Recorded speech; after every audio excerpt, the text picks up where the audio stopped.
সবাই একই পাপ করছে, কিন্তু কেউ কাউকে দেখায় না। অবশ্য আল্লাহ রাসূল কথা বলেছেন যে তাহারা জুনা তাহার জাল হেমারে, গাধা যেমন গাধীর সাথে মিলে লজ্জা জানে না, ষাঁড় যেমন গাভীর সাথে মিলে লজ্জা বুঝে না, মানুষ তেমন খোলা মাঠে জেনা করবে, লজ্জা বুঝবে না। আল্লাহ রাসূলের মুখের কথা। মানুষ তেমন খোলা মাঠে জেনা করবে, লজ্জা বুঝবে না। সে সময় চলে এসেছে। আর যত দল পার্টি বেশি হবে, তত মানুষের চরিত্র ইতর শ্রেণীর হয়ে যাবে, নোংরা। ওরা হায়ানার মতো। ওকে জেলে দাও, ওকে হাজতে দাও, ওকে আটকাও, ওকে বাঁধো, আর বদনাম করো, আর গীবাত করো, সারাদিন এইভাবে চলে। আমার জীবনে দুটা ত্যাগ, আমি জীবনে দুটা ত্যাগ করি। একটা হলো এই, আমার জীবনে আমি কোনোদিন কারো প্রতিশোধ নেব না। এটা আমার জীবনের ত্যাগ, প্রতিশোধ নেব না। ফেন্সুগঞ্জ সিলেটে ওসি আমাকে বলছে যে আপনি খালি সিগনেচার করেন, মামলা আমি চালাবো। তো আমি না, আমি মানুষের বিরুদ্ধে মামলা করি না, করব না। আর আরেকটা জীবনের স্বাদ, মানুষের বদনাম করব না। মানুষ যদি আমাকে ধুয়ে ছেড়ে দেয়, যার যা ইচ্ছা লাগে সে যদি তা গালি দেয়, আমি তাকে পাল্টা কিছু বলবো না। খুব ত্যাগ, প্রতিশোধ নিব না, আর বদনাম করব না। বদনাম করে পরকাল হারায়, আগানো যায় না। যার আপনি বদনাম করলেন, আপনি মনে করছেন আপনার চেয়ে বড়, আপনি সেজন্য বললেন, ও বাড়তেই থাকবে, আর আপনি বদনাম করতেই থাকবেন। রাসূল সাল্লাল্লাহু আলাইহি ওয়াসাল্লাম বলছেন, আমার জীবনে তিনটা বড় ভয়। এক, আইম্মাতা মুজিল্লিন, ভ্রান্ত হুজুর, হুজুর হবে ভ্রান্ত, এটা তার ভয়। এই কথাটা অন্য জায়গায় বলছেন আল্লাহ রাসূল যে এখনো মিম্বাদি আইম্মা, আমার পরে কতগুলো আলেম ওলামা আসবে, ইয়াহদুনা বেগাইরে হাদিয়াতি, আমার আদর্শ ছাড়া অন্য আদর্শ ধরে নিয়ে বলবে এইটাই রাসূলের আদর্শ। আমার সুন্নাত ছেড়ে দিয়ে অন্য সুন্নাত ধরে নিয়ে বলবে এইটাই রাসূলের সুন্নাত। আদর্শ কি? আদর্শ হলো এক গিলাস পানি দিলাম আমি, তো আপনি বলবেন জাযাকাল্লাহ খায়র, তো আপনি বলছেন থ্যাংক ইউ।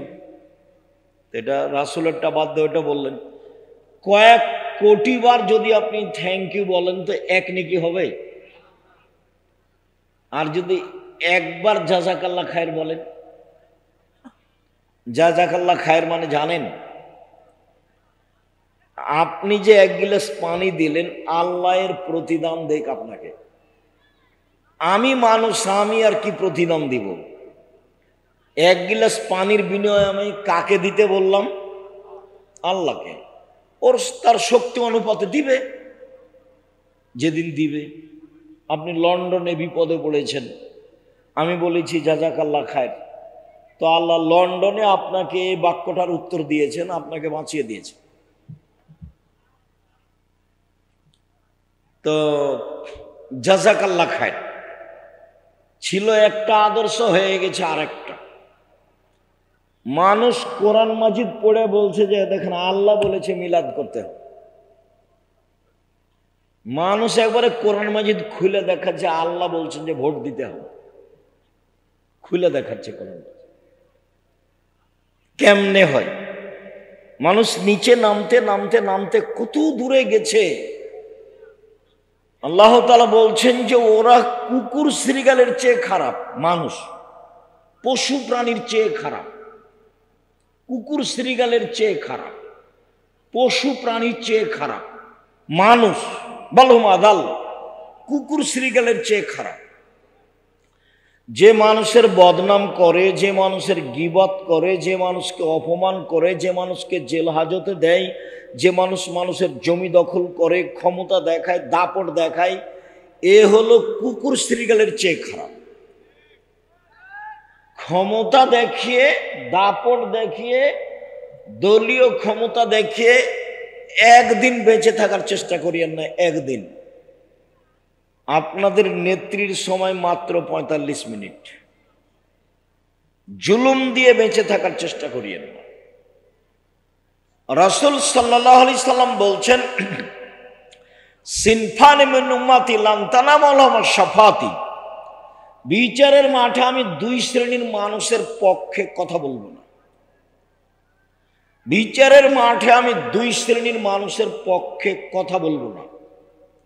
এক, ইমামুন জালুমুন গাসুম, স্বেচ্ছাচারী, স্বৈরাচারী, বদমেজাজি, জুলুমবাজ নেতা, এর পক্ষে আমি কথা বলবো না। দুই, গালুন মারিক, বিশ্বাসঘাতক, যে আত্মসাৎ করে, যে বিশ্বাসঘাতক, আমি তার পক্ষে কথা বলবো না। বিচারের মাঠে আল্লাহ দুই শ্রেণীর মানুষের পক্ষে কথা বলবেন না। অবশ্য অন্য জায়গাতে তিন শ্রেণীর বলেছেন, যে তিন শ্রেণীর মানুষ আছে, লা ইউকাল্লিমুহুল্লাহু তাআলা ইয়াওমাল কিয়ামা, তিন শ্রেণীর মানুষের সাথে আল্লাহ বিচারের মাঠে কথা বলবেন না। ওয়ালা ইয়ানজুরু ইলাইহিম, তাদের প্রতি দয়ার দৃষ্টি দিবেন না। ওয়ালা ইউযাক্কিহিম, তাদের পবিত্র করবেন না। ওয়ালাহুম আযাবুম মুহিন, তাদের জন্য আছে অপমানজনক শাস্তি। এক, আল মুসবিল, টাকনোর নিচে পায়জামা প্যান্ট লুঙ্গি রাখে যে, তার সাথে আল্লাহ কথা বলবেন না। এটি কি এত বড় পাপ কেন? ওখানে না হয় কথা ঠিক ছিল, বলছিলাম তিন শ্রেণীর চার শ্রেণীর মানুষ জাহান্নামে যাবেই। এক, আকুন, বাপ মাকে মানে না, যে ভালো কথা, যে বাপ মাকে মানে না সেটা খারাপ। কাম্মার, জুয়া খেলে যে সে যাবে না, জান্নাতে যাবে না। মদমেনুল খামর, নিয়মিত নেশাদার দ্রব্য খায়, পান করে যে, এই সব মানুষের সাথে আল্লাহ বিচারের মাঠে কথা বলবেন না। তিন শ্রেণীর মানুষের সাথে আল্লাহ কথা বলবেন না। এক, আল মুসবেল, টাকনোর নিচে পায়জামা প্যান্ট লুঙ্গি পরে যে। দুই, মালিকুন কাযযাব, মিথ্যুক দায়িত্বশীল যে, হেড মাওলানা, headmaster, principal, vice chancellor, jail super, chairman, member, MP, মন্ত্রী, টিওনো, ইওনো, ডিসি, এডিসি, যারা যেখানে মিথ্যা কথায় দায়িত্ব পালন করবে, আল্লাহ তার সাথে কথা বলবেন না। ধোঁকাবাজ, প্রতারক, বিশ্বাসঘাতক, বদমেজাজি, জুলুমবাজ, এদের সাথে আল্লাহ বিচারের মাঠে কথা বলবেন। ফেরাউন এর চেয়ে অল্প সময়ে হারালছে। আপনাদের নেতার তো সময় ৪৫ মিনিট ছিল, ফেরাউনের ৪৫ মিনিট ছিল না, ২-১ মিনিট। জুলুম যত বেশি হবে, ধ্বংসের সময় তত কম হবে।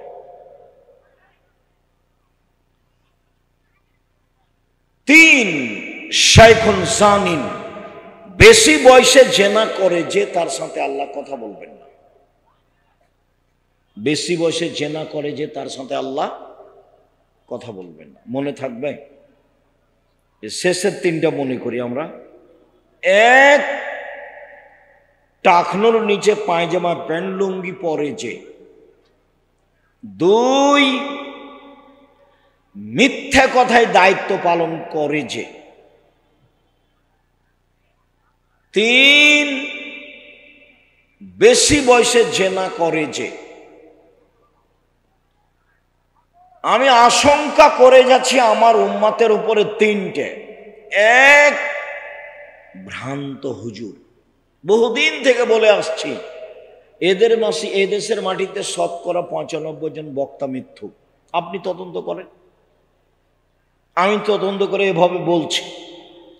আমি বলি না যে আমার তদন্তই চূড়ান্ত, তবে আমার তদন্তে এভাবে টিকে 98% জন মুফাসসির মিথ্যুক। এই ছেলে, যেখানে যা হোক এখান থেকে কেউ উঠতে পাবেন না, এখানে চুপচাপ বসে থাকতে হবে। পাশ থেকে কোনো ছেলে উঠলে তাকে ঠেকানোর চেষ্টা করবেন। সবচেয়ে বড় ভুল হয়েছে পাশে দোকান দেওয়া, আর এরকম আঁটো সাঁটো জায়গা পাশে দোকান, তো আমাদের দাওয়াত দেওয়াটাও খুব একটা মানায়নি, ভুল হয়েছে।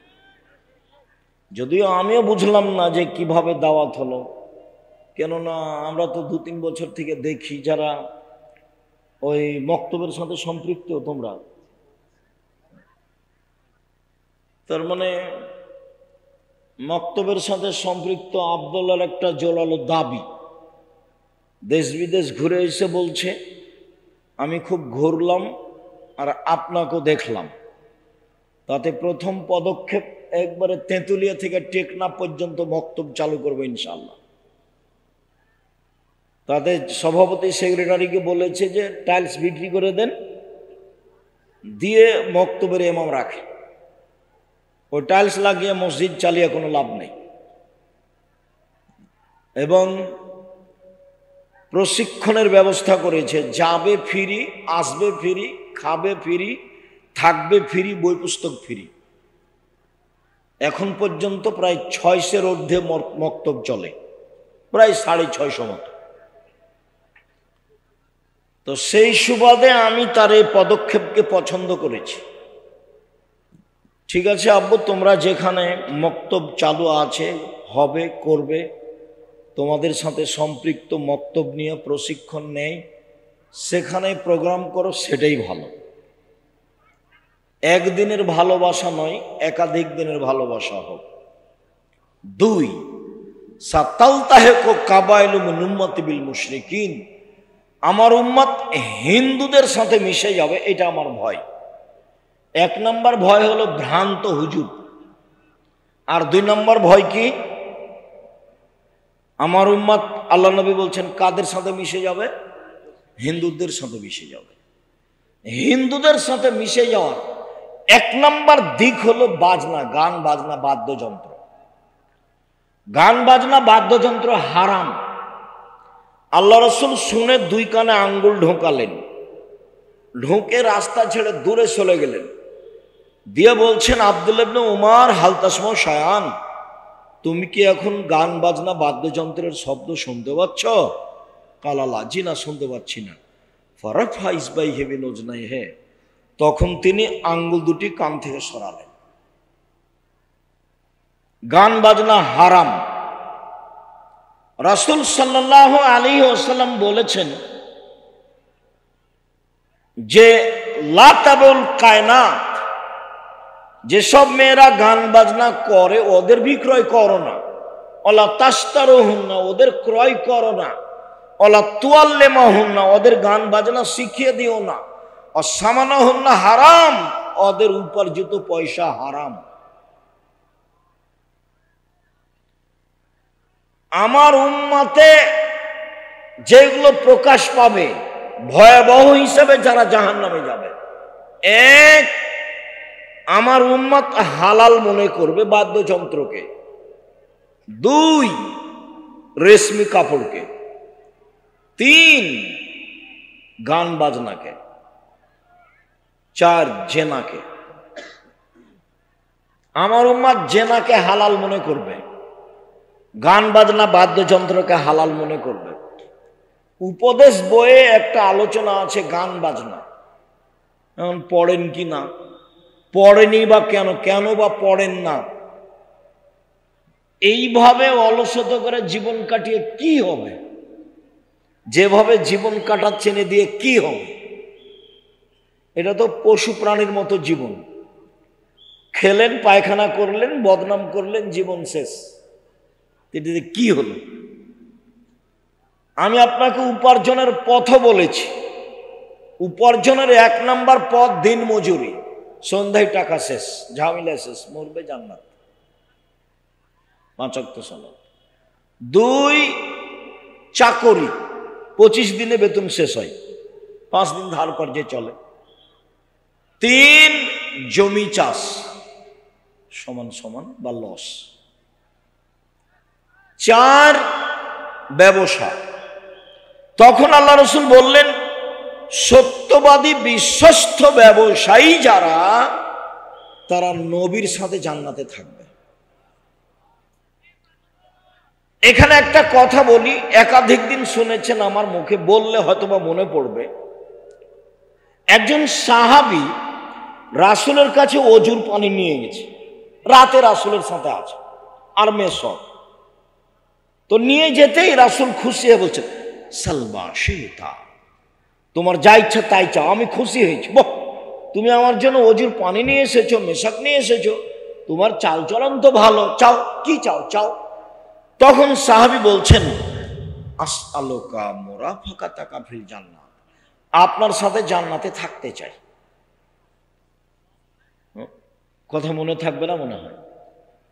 আল্লাহ রাসূল ওর উপরে খুশি হলেন কেন? অজুর পানি আর মেশাক দিয়েছেন সেই জন্য। বুদ্ধিমান ছেলে। এই জন্য যারা অধীনস্থ কাজ করে তাদের খুব হুঁশিয়ার এবং সতর্ক হতে হয়। আহমদ, জি ঠিক আছে, আহমদ নেই, আহমদ নেই, আহমদ নেই। 5 মিনিট পরে আপনি আমাকে ডাকছিলেন, তোকে দিয়ে কাজ হবে না রে, তুই কাল চলে যা। স্বাভাবিক এটা। আল্লাহ রাসূল খুশি হয়েছেন সাল্লাল্লাহু আলাইহি সাল্লাম। তো চাও কি চাও? তো আপনার সাথে জান্নাতে থাকতে চাই। তো আল্লাহ রাসূল বলছেন, আওয়া গায়রা জালিক, না না না না, এটা নয়, অন্য কিছু চাও, অন্য কিছু চাও। তখন সাহাবী বলছেন, হোয়া যাকা, ওটাই চাই, আপনার সাথে থাকতে চাই। তখন আল্লাহ রাসূল সরাসরি বললেন, আচ্ছা ঠিক আছে। এ কথা বললেন না, তিনি বললেন, আইন্নি আলা নাফসিক বিকাসরাতিস সুজুদ, তুমি বেশি বেশি তাহাজ্জুদ পড়ে আমাকে সহযোগিতা করো। আমি এমনি কোনো মানুষকে জান্নাতে নিয়ে সাথে থাকতে পারবো না। আবার এখন বলছেন যে সত্যবাদী ব্যবসায়ীরা কার সাথে থাকবে? নবীর সাথে থাকবেন। তাহলে এইটা কেমন কাজ? অনেক ভালো কাজ। ধোঁকাবাজি করে না যারা, ফাঁকি দেয় না যারা, জুয়াচুরি করে না যারা, আত্মসাৎ করে না যারা, অল্প লাভে ব্যবসা বাণিজ্য করে যারা, মিথ্যা কথা বলে জিনিস বিক্রি করে না যারা, এরা ব্যবসা করে চকলেটের ব্যবসা হলো, এ কার সাথে থাকবে? নবীর সাথে থাকবে। তখন তিনি বলছেন, আত্তাজির আস-সাদিক আল আমিন, 1 ব্যবসায়ী, 2 সত্যবাদী, 3 বিশ্বস্ত, আস্থাভাজন। 4-5 দিন গোস্ত বাজারে কিনতে গিয়ে বুঝতে পেরেছেন যে ওই লোকটার গোস্ত কমে না, আর আরো বাকি 2 জন গোস্ত দেওয়া আছে, কিনেন দে বাড়িতে গিয়ে মাপেন, কমে যায়। কিছুদিন পরে কার কাছে গোস্ত নেবেন? যার কমে না। আর এ মনে করছে যাগ্গে সারাদিনে 2 জনের কাছে বিক্রি করতে পারলে হলো। কয়দিনে দেখবেন যে আর দোকানটাও নাই, উঠে গেছে। এই কথাটা বুঝাতে গিয়ে আমি বলি, 2-1 দিন বলেছি যে ঢাকা বাইতুল মুকাররমের যে মসজিদে জুমার দিন একজন বলে পাঞ্জাবি, আর একজন বলে 3000। মানে ওই পাঞ্জাবির দাম কত? 3000। সারা খুব বিক্রি করেছে। এখন সন্ধ্যায় বলছে যে আজকে খুব লাভ হয়েছে। আরে ওই দাম তো, ওর দাম তো 300 টাকা। ওকে কততে বিক্রি করেছে? 3000। আপনি বিশ্বাস করেন 3 মাস পরে গিয়ে দেখবেন যে লোকটাও নয়, দোকানটাও নেই। আল্লাহ রাসূল বলছেন, মহিক্য বারাকাতাহু, তার বরকত মিটে যাবে। ও ধোঁকাবাজ ব্যবসায়ী, ও আত্মসাৎকারী ব্যবসায়ী, ও গাদ্দার ব্যবসায়ী, ও জুলুমবাজ ব্যবসায়ী, ওর ব্যবসা হারিয়ে যাবে। দোকানপাট 2 বছর 4 বছর পরে সব কিছু যাবে, টাকা মায়েরা মরে কি করে সব ধ্বংস হয়ে যাবে। ব্যবসায়ী 1 সত্যবাদী, দুই বিশ্বস্ত। এই ব্যবসায়ী কার সাথে থাকবে? নবীর সাথে থাকবে। এ কথা আল্লাহ রাসূল বলেছেন। রাসূল সাল্লাল্লাহু আলাইহি ওয়াসাল্লাম বলেন, আমার জীবনে তিনটে বড় ভয়। এক, ভ্রান্ত হুজুর। দুই, কি? আমার উম্মত হিন্দুদের সাথে মিশে যাবে, জাযাকাল্লাহ খায়ের। তিন, সাতাবদ কাবাইল মিনুমুত আল-আওসান, আমার উম্মত মূর্তি পূজা করবে। প্রায়ের বাড়িতে ছবি আছে, তার বাপের আছে, তার মায়ের আছে, নেতা নেত্রীর আছে, তারপর পুতুল আছে। যাদের বাড়িতে পুতুল আছে, কাঁকড়া আছে, সব মুনাফেকেরা। মুনাফেক মুনাফেক বক্তব্য শোনে, বক্তব্যের সাথে মুনাফেকি করে। ছবি কেন তোমার বাড়িতে? আমি তো বহুদিন বলেছি, যে বাপ মারা গেছে, পাসপোর্ট সাইজের ছবিটা ছিঁড়ে ফেলে বাপের কবরের পাশে গিয়ে হাত তুলে দোয়া করতে। আপনার বাড়িতে আপনার ছবি, আপনার মায়ের ছবি, আপনার বাপের ছবি, আরো লোকের ছবি কেন? কেন? আপনি কি দেখাতে চাচ্ছেন? কার ভালোবাসা দেখাতে চান? শ্বাস বন্ধ হয়ে গেলে এগুলো শেষ। আমার উম্মত হিন্দুদের সাথে মিশে যাবে, গান বাজনা বাদ্যযন্ত্রে মত্ত হবে। সব দোকানেই বাজনা বাজে, সব মোবাইলেই বাজনা বাজে, সব বাড়িতেই বাজনা বাজে, সব দোকানেই প্রায় মেয়ে নাচে, প্রায় সব মোবাইলে মেয়ে নাচে, প্রায় সব বাড়িতে মেয়ে নাচে। মানে ধ্বংস হয়েই গেছে, খালি মরতে বাকি আছে। আমার উম্মতের উপরে তিনটা বিপদ নেমে আসবে, তিনটা পাপের কারণে। এক, ভূমিকম্প হবে। দুই, গজব নাজিল হবে। তিন, সন্ধ্যায় থাকবে মানুষ, সকালে হবে শুকুর বানর। সন্ধ্যায় মানুষ আছে, একবারে তাজা মানুষ, সকালে কি হয়ে যাবে?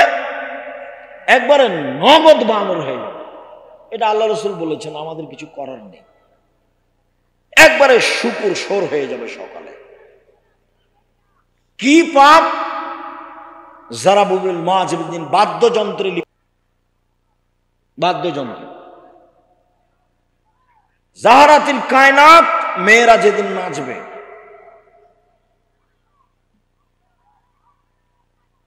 সারেবুল খমরা, যেদিন মানুষ নেশাদার দেব, বিড়ি, তামাক, জর্দা, সিগারেট, গোল খাবে। মনে থাকবে না? মনে হয় সিরিয়াল তো মনে থাকার কথা। এক, কি? বাদ্যযন্ত্র প্রকাশ পাবে। দুই, মেয়েরা নাচবে। তিন, মানুষ কি খাবে? বিড়ি, সিগারেট, জর্দা, গোল এগুলো খাবে। তখন এই অবস্থা নেমে আসবে, খুব কাছাকাছি চলে এসেছে। এরা বানর হবে কেন? শুকুর হবে কেন? আল্লাহ রাসূল বলতেন যে সাপ হয়ে যাবে, ব্যাঙ হয়ে যাবে, হায়ানা হয়ে যাবে, হিংস্র প্রাণী হয়ে যাবে। এটা না বলে বলছেন যে বানর হয়ে যাবে, শুকুর সোর হয়ে যাবে। পৃথিবীতে একটা প্রাণী আছে যেটা অনুকরণ করতে পারে মানুষের, এরকম আর কোনো প্রাণী নাই পৃথিবীতে। সে প্রাণী কোনটা? বানর। মুসলমান যেদিন ইহুদি খ্রিস্টানের অনুকরণ করবে, সেদিন এরা সন্ধ্যায় থাকবে মানুষ, সকালে হবে বানর। আর আরেকটা প্রাণীর কোনো হিতাহিত জ্ঞান নেই, কোনো বুঝই নাই তার, সেটা হলো সোর, শুকুর। এখানে ঘাস উঁচু হয়ে আছে, ভিতরে গোবর আছে, আপনি গরুকে নিয়ে যে খাওয়াতে পারবেন না। এখানে গরু জবাই করেছেন, আর একটা গরু পাশ দিয়ে টেনে নিয়ে যেতে পারবেন না। বুঝাতে পারেনি কথা, অথচ তার নাম গরু। আমাদের দিকে বলে গরু সবই খায়, গরু এখানকার ঘাস খাবে না, তার মানে তার বুঝ আছে। সোরকে এখানে লাগান, সোরের বিবেচনা বলে কোনো জিনিস নাই। যেদিন মুসলমানের বিবেচনা হারিয়ে যাবে, সেদিন এরা হয়ে যাবে বানর, সেদিন হয়ে যাবে সোর। একটু। রাসূল সাল্লাল্লাহু আলাইহি ওয়াসাল্লাম বলছেন, পৃথিবীর মানুষ শুনে রেখো, আমার উম্মত ইহুদি খ্রিস্টানের সাথে মিশে যাবে। ডান পায়ের জুতা যেমন বাম পায়ের সমান, আমার উম্মত ইহুদি খ্রিস্টানদের সাথে মিশে যাবে। ডান হাতের বিঘত যেমন বাম হাতের সমান, তেমনি ভাবে আমার উম্মত তাদের সাথে মিশে যাবে। চলাতে, ফিরাতে, কথাতে, বার্তাতে, পোশাকে, আশাকে, খাওয়াতে, দাওয়াতে, বই কলমে, অফিসে, আদালতে, কোর্টে, কাচারিতে, সব কিছুতেই কাদের সাথে মিশে যাবে? ইহুদি খ্রিস্টানদের সাথে। এবার নিচে নামতে লাগলেন। নিচে নামতে নামতে বলছেন যে ইহুদি খ্রিস্টান যদি মায়ের সাথে জেনা করে থাকে, তো আমার উম্মত মায়ের সাথে জেনা করবে। এটা রাসূলের মুখের ভাষা। দেখতে পাচ্ছেন না, ইহুদি খ্রিস্টানদের সবকিছু ওরা ভালোবাসে। মেয়েদের পোশাক কেমন দেখছেন না, লুঙ্গি প্যান্ট পরা ভালোবাসছে, মাথার চুল ছোট করা ভালোবাসছে। এখানে কতগুলো ছেলে আছে যে মাথা সরাতে বলেন, কাপড় উপর দিক ছাতা হয়ে আছে, নিচের দিক কাটা আছে। তোমাকে এটা কে শিখালো? তোমাদের বাড়ি তো ওরকম, তোমার মাও ওরকম, তোমার বাপও ওরকম, তুমিও ওরকম। ঘুম থেকে দেখো একদিন তুমি শোর হয়ে গেছো, বানর হয়ে গেছো, কিছু করার নেই। ওটা আল্লাহ রাসূল বলছেন, এ কথা আমি বলিনি। আমি আপনাকে কথা বলে কষ্ট দেব কেন? সে জিম্মেদারি আমার নয়। জাতির সামনে কোনোদিন অপ্রয়োজনীয় কথা বলিনি, কিসসা কাহিনী বলিনি কোনোদিন। খুব অল্প সময়, খুব ভদ্রতা বজায় রেখে চুপচাপ শুনবেন, জায়গা থাকলে বসবেন, জায়গা না থাকলে দাঁড়িয়ে থাকবেন। আমি আপনার বিরক্তির আগে কথা শেষ করব ইনশাআল্লাহ। সম্মানিত দিনী ভাই বোন, ইবাদতের জগতের সবচেয়ে দামি ইবাদত হলো সালাত। ব্যতিক্রম ইবাদত ওটার ক্ষমতাধর। দান হলো সবচেয়ে শক্তিশালী ক্ষমতাধর ইবাদত। ও একটা থেকে আর একটা ঘটাতে পারে। দান একটা থেকে আর একটা ঘটাতে পারে, আর কোন ইবাদত এরকম পারে না। তাই আল্লাহ রাসূল বলছেন, মহিলারা শোনো, আমি তোমাদের তো অধিকাংশ জাহান্নামে দেখছি, তোমরা দান করো মানে বেঁচে যাবে। দান করো মানে কি? জাহান্নাম থেকে বেঁচে যাবে। ও জাহান্নাম থেকে মুক্তি দিতে পারে, ব্যবসা বাণিজ্যের লস সরাতে পারে, বাড়ির বিপদ আপদ দূর করতে পারে, কবরের শাস্তি বন্ধ করে দিতে পারে, পাপকে মিটিয়ে দিতে পারে, পানি যেমন আগুনকে নিভিয়ে দিতে পারে। আল্লাহ খুব ক্ষিপ্ত, কিছু দান করে দিবেন, ঠান্ডা হয়ে গেছে। ও খুব ক্ষমতাধর ইবাদত। আর ইবাদতের জগতে ব্যতিক্রম ইবাদত হলো সালাত। রাসূল সাল্লাল্লাহু আলাইহি সাল্লাম বলেন, আকিমুর রুকুআ ওয়া সুজুদা। পৃথিবীর মানুষ ভালো করে রুকু করো, ভালো করে সিজদা করো। কেন? সালাত তিন ভাগে বিভক্ত। এক ওযু, দুই রুকু, তিন সিজদা।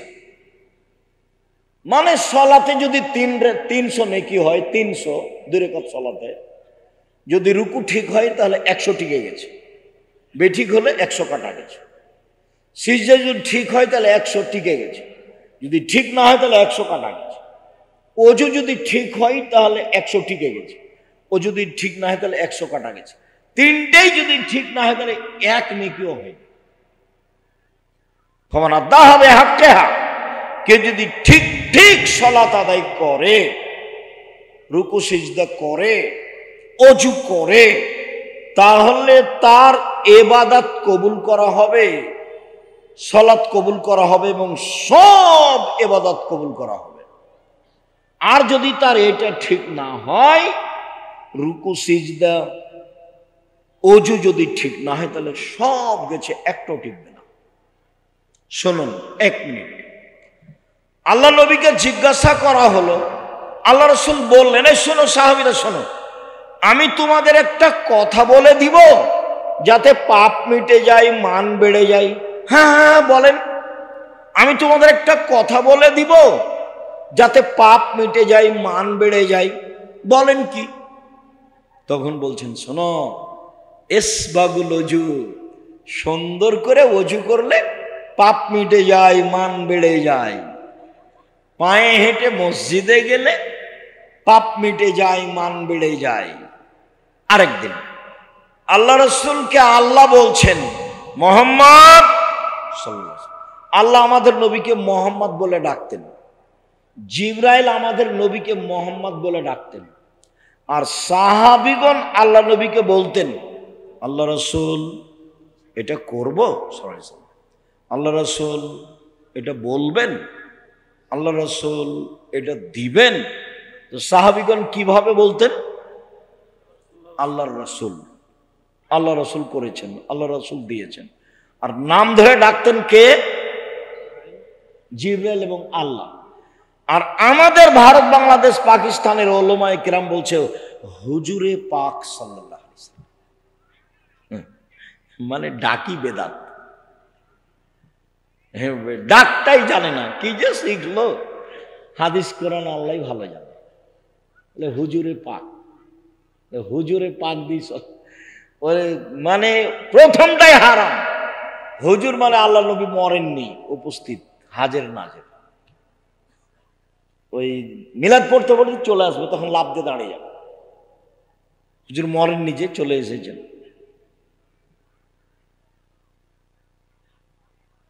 আল্লাহ নবী আল্লাহ বলছেন, মুহাম্মদ জি, ওপরে কি নিয়ে হইচই হয়েছে বলতে পারেন? জি হ্যাঁ পারি। কি? মানুষের পাপ মিটে যাবে কিসে, সেটা নিয়ে কথা হচ্ছে। কিসে পাপ মিটবে?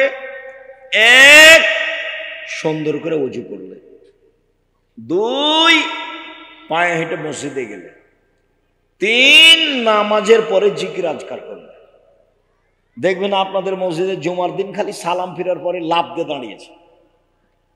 আপনি যদি উমারের নিয়ম পালন করেন তো সমস্যা নেই। উমারের নিয়ম মানে যেমন দাঁড়ালছে করে ঘাট ধরে মসজিদ,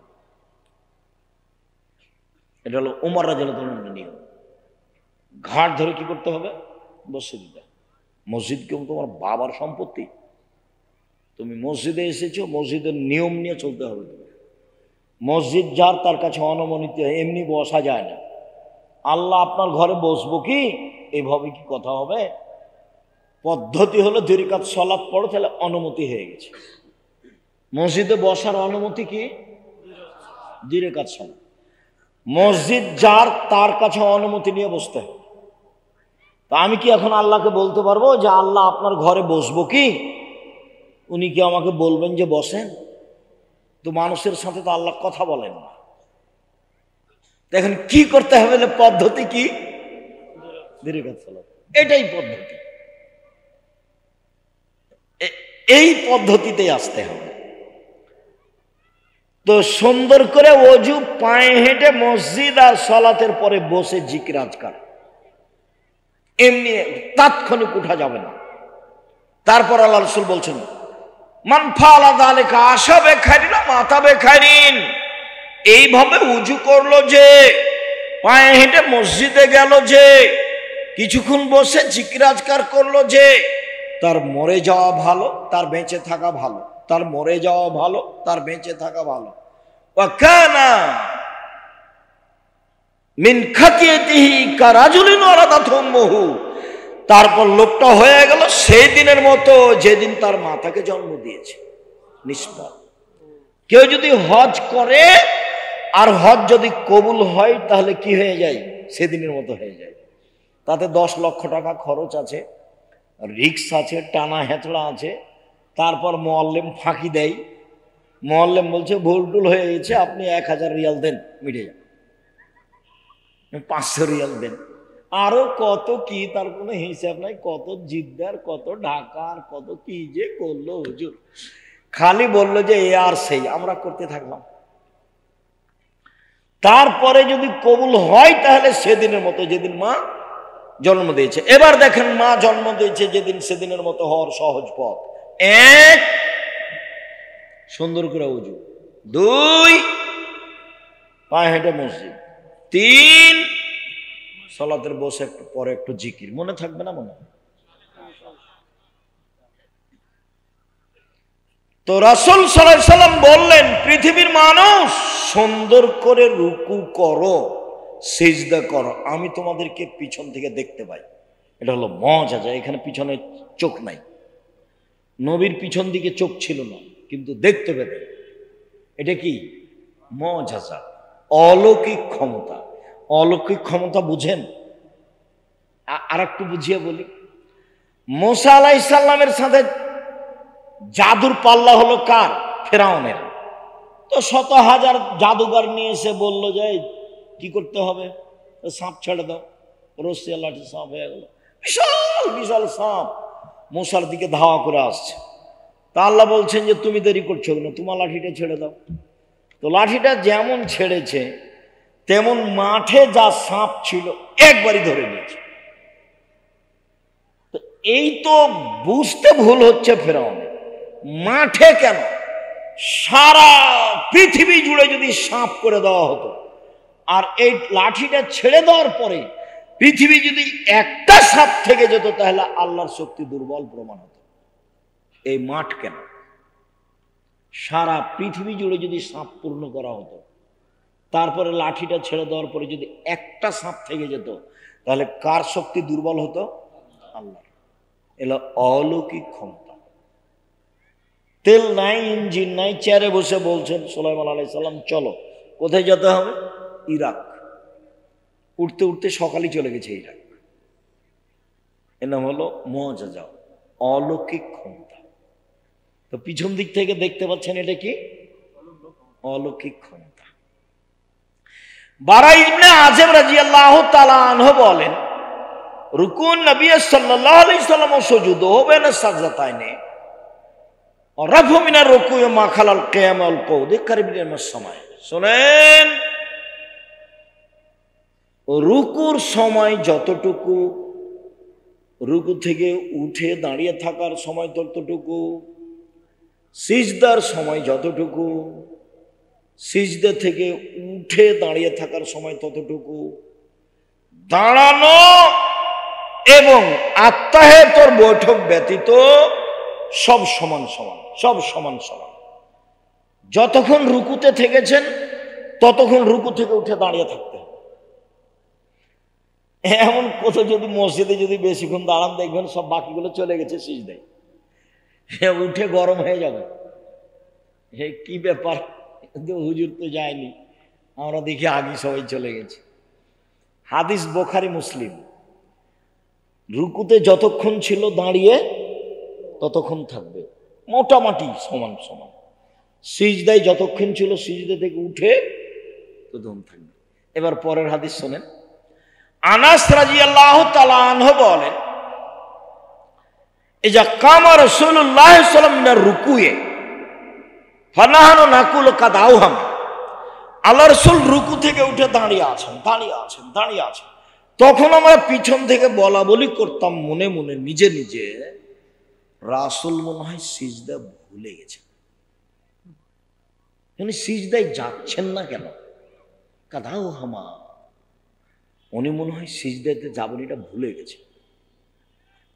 ও ইয়াসজুদু ইয়াকুদু বাইনা সাজদাতাইনে, সিজদা থেকে উঠে বসে আছে, আবার সিজদায় যাবেন, তো উঠে বসে আছে। ওয়াকাদ নাকুলু কাদাউহামা, আমরা পিছন থেকে বলতাম আর একটা যে সিজদা করতে হবে, এইটা মনে হয় আল্লাহ নবী কি করেছেন? ভুলে গেছে।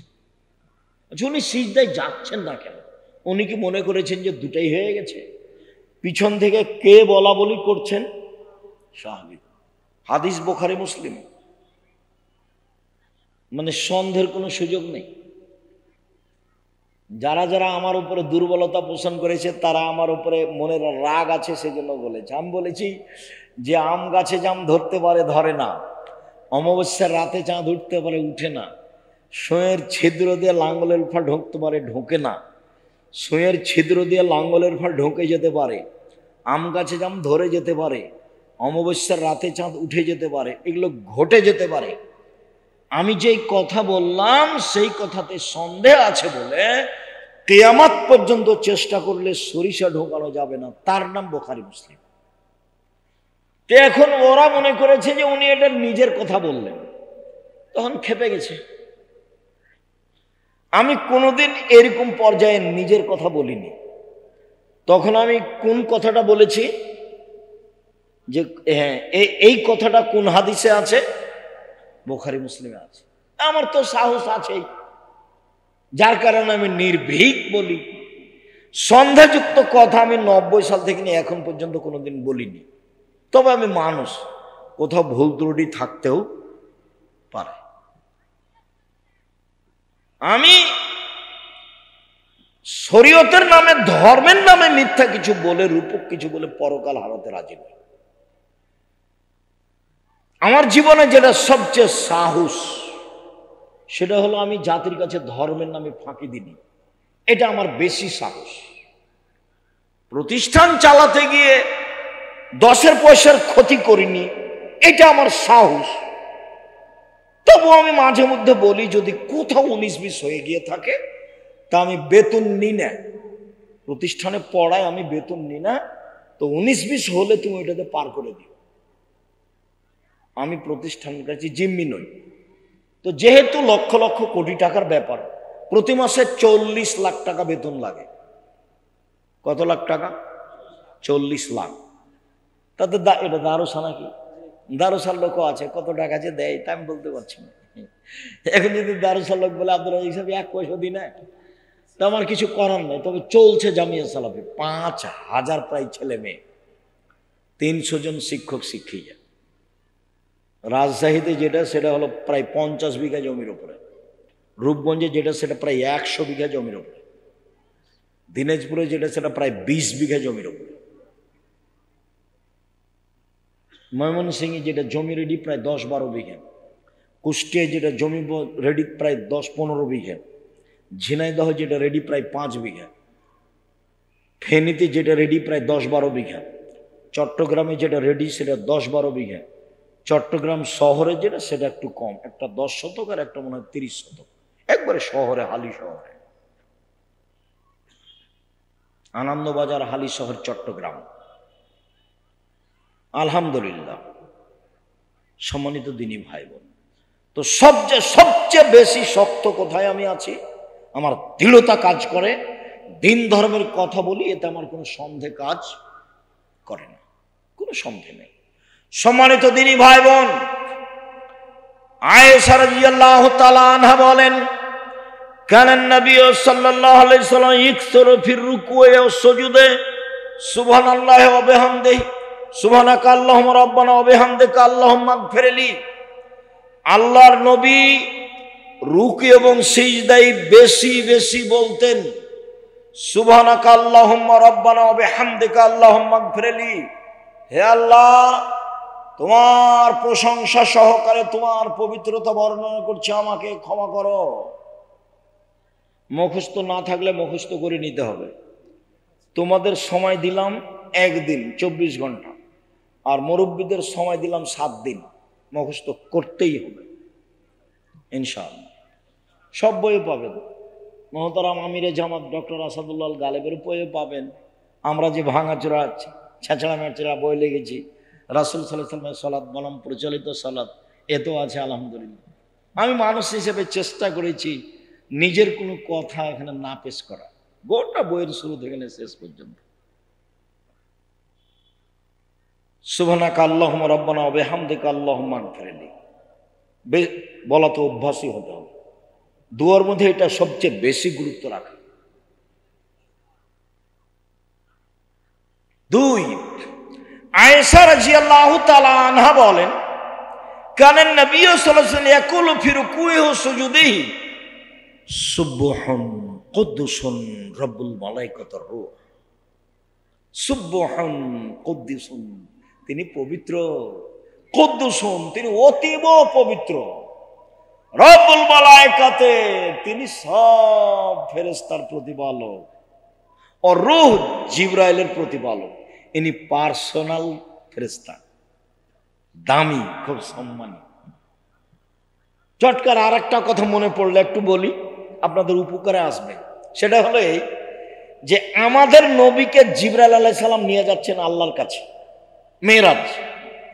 এখন প্রথম আকাশে গিয়ে দেখেন দরজা বন্ধ, তো জিবরাইল বলছেন দরজা খুলেন, তো পাহারাদার বলছে কে? বললাম জিবরাইল। আপনার সাথে কে? মোহাম্মদ।